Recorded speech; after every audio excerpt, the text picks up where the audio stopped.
অতিরিক্ত তেলবাজিতে যেটা হয় আর কি, আমার মনে হয় যে আমাদের সরকারের যিনি একজন খুবই গুরুত্বপূর্ণ ব্যক্তি, জাতীয় নিরাপত্তা উপদেষ্টা ডক্টর খলিলুর রহমান, তিনি সম্ভবত মাঝে মাঝে খেই হারিয়ে ফেলেন। আমেরিকাকে এই মুহূর্তে সারা পৃথিবী খুশি করতে চায় মাদুর ঘটনার পর, কিন্তু তার মানে এই না বাংলাদেশের জনগণের পালস, আপনি কোনো ইলেক্টেড মেম্বার না, এমপি না যে আপনি এই জায়গাটা পাইছেন। টেকনিক্যালি আপনাকে ডাইকা আনা হয়েছে কোনো একজন মানুষের দয়ায়, অথবা কোনো একটা টেলিফোনে, অথবা কারোর প্রভাবে।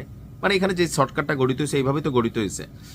আপনি এই দেশের যে মানুষ, তাদের যে আবেগ অনুভূতির জায়গা গাজাকে নিয়ে, সেই জায়গাটায় আপনি কি একবার চিন্তা করছেন? খলিল ভাইয়ের এক বক্তব্য নিয়ে ব্যাপক তীব্র সমালোচনা, অনেকে গালাগালিও করতেছেন। কেন? যুক্তরাষ্ট্রের প্রেসিডেন্ট ডোনাল্ড ট্রাম্পের শান্তি পরিকল্পনা, আচ্ছা কে মনে করেন যে ডোনাল্ড ট্রাম্প শান্তির কোনো পরিকল্পনা করে? বাট খলিল ভাই মনে করে। শুধু মনে করে না, তিনি একটা আগ্রহ প্রকাশ করেছেন যে ডোনাল্ড ট্রাম্প গাজাতে একটা শান্তি পরিকল্পনা করছে। সেই পরিকল্পনায় যে বাহিনী আছে, রক্ষা বাহিনী, তো সেই আইএসএফ এর যেই রক্ষা বাহিনী, সেইখানে নীতিগত আগ্রহ দেখিয়েছে বাংলাদেশ। এখন বাংলাদেশ কি খলিল ভাই? অবশ্যই না। এটা তার ব্যক্তিগত চিন্তা, জনগণের আবেগের বিপরীতে একটা ভূমিকা। ওয়াশিংটনে এই মুহূর্তে তিনি সফররত আছেন। সেখানে আমাদের সরকারের জাতীয় নিরাপত্তা উপদেষ্টা ডক্টর খলিলুর রহমান মার্কিন কর্মকর্তাদের কাছে তার এই অবস্থান তুলে ধরেছেন। আর প্রধান উপদেষ্টার প্রেস উইং এক বিবৃতিতে এই তথ্য জানিয়েছে। বলা হচ্ছে যে গত 9 জানুয়ারি মার্কিন পররাষ্ট্র দপ্তরের নীতি নির্ধারণী পর্যায়ের কর্মকর্তাদের সঙ্গে একটা বৈঠক হয়েছে।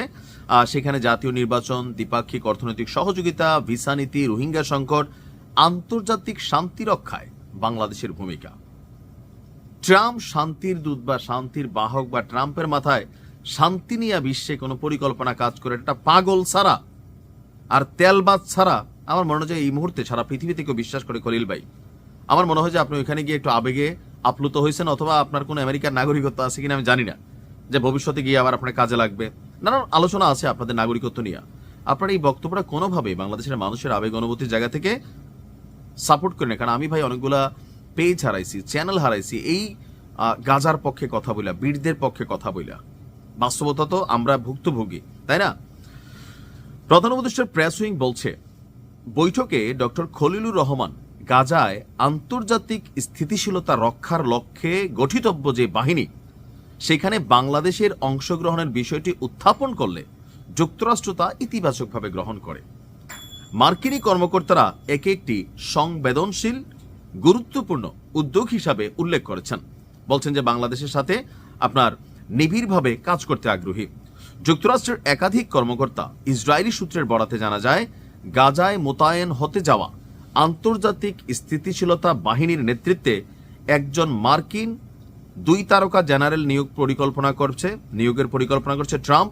এর মাধ্যমে গাজার নিরাপত্তা পুনর্গঠনে যুক্তরাষ্ট্রের রাজনৈতিক, বেসামরিক, সামরিক ভূমিকা আরো জোরদার হবে। অর্থাৎ ওইখানে আমাদের দেশের আর্মি অথবা কোন একটা সশস্ত্র বাহিনী যাবে, লাইক জাতিসংঘের মতো।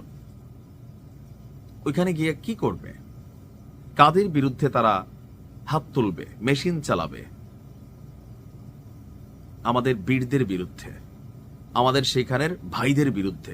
আমি মনে করি বাংলাদেশের কোনো ধর্মপ্রাণ আর্মি অফিসার বা কোনো সদস্য এই মিশনে যাইতে চাবে না।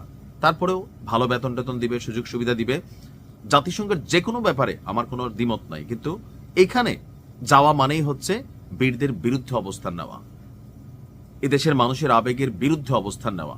আপনার এই পয়সাটা সেখানে অনেক মায়ের কান্না, বাবার আহাজারি, এগুলার মধ্যে দিয়ে আপনি এই পয়সা যারা হজম করবেন, আপনার পরিবারে এটা ইফেক্ট হবে ভাই।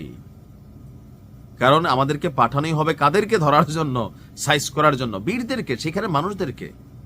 ইসরায়েলকে তাদেরকে স্যার ডাকতে হবে, আব্বা ডাকতে হবে, তাদের মানে তাবেদারি করতে হবে। সো খলিল ভাইয়ের এই বিষয়টা আমার কাছে ইতিবাচক মনে হয়নি। মনে হয়েছে এটা বাংলাদেশের মানুষের ভাবাবেগ এটার বিপরীতে গিয়েছে। ভালো থাকুন।